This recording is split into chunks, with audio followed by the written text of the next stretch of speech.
I'd like to thank Dr. Maliha Hashimi for her very kind introduction and the C3 U.S. Arab Healthcare and Business Summit for this opportunity to come together and to discuss and to share ideas on a number of critical issues, but also to hopefully inspire young girls and women in the Arab and wider world to embrace their agency, to lead and to create a more equitable, inclusive, and healthier global community. As we continue to confront the far-reaching impact of the pandemic, our international healthcare infrastructure, its fragility, and the still stark gap in healthcare services between the privileged and underprivileged. It's the work of the C3 U.S. Arab Healthcare and Business Summit that could not be more essential today and more indispensable. Now, in its second decade, this summit again brings together an eminent group of healthcare sector thought leaders and decision makers.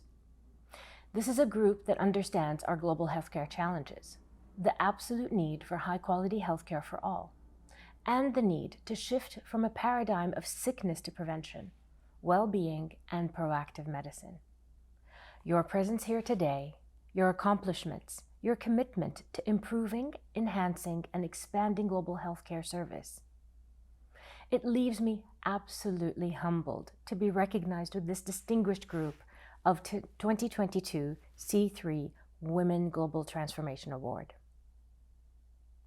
I accept this honor with the appreciation and the absolute understanding that I am but a proxy, just a representative of a line of women before me, of a global community of change makers, women's advocates, and healthcare leaders, whose work and lives, whose dreams have allowed my work, allowed my life, and allowed my dreams.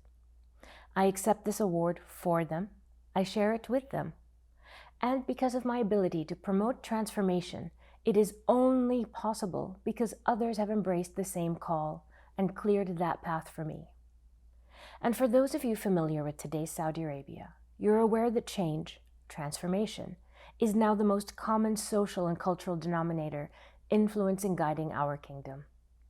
I've been so profoundly lucky to live through this time of incredible reform and progress, to both benefit from it and also to participate in it.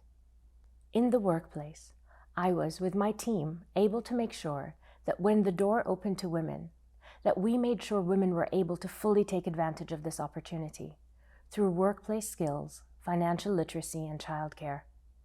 In the healthcare sector, my team and I were able to support the efforts to promote breast cancer and women's health awareness across Saudi Arabia. Where breast cancer was one of the leading causes of death for our women, prevention and treatment, especially in the rural areas, was lacking. When I worked to help begin the Zahra Breast Cancer Organization, my inspiration was the 11 women who had been working in this cause for years. And this was an organization that was founded by women, for women, and it was an opening of hope.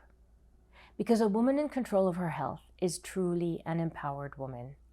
It's not enough to simply address women's health. It's absolutely critical that there is representation in the field. And women must have a seat at the table, and their voices must be heard on their health and well-being. That's not only empowered women, but an empowered society. And these changes, the changes towards inclusion and transformation, I see them every day as an ambassador. For young women in Saudi Arabia and in the Arab world, young women everywhere, it's no longer a question of opportunity. It's a question of what do we want to do with that opportunity.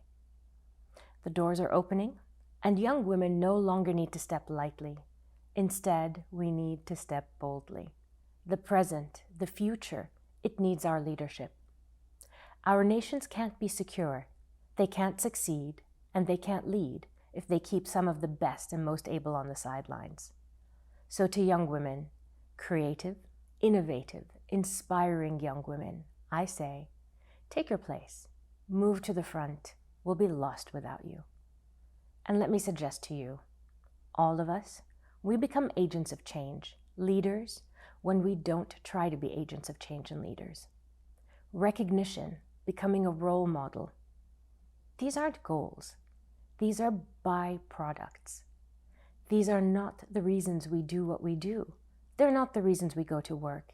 They come as a result of our work. And this is a room full of leaders who already know that. Again, my thanks for your recognition and for the opportunity to share this time with you.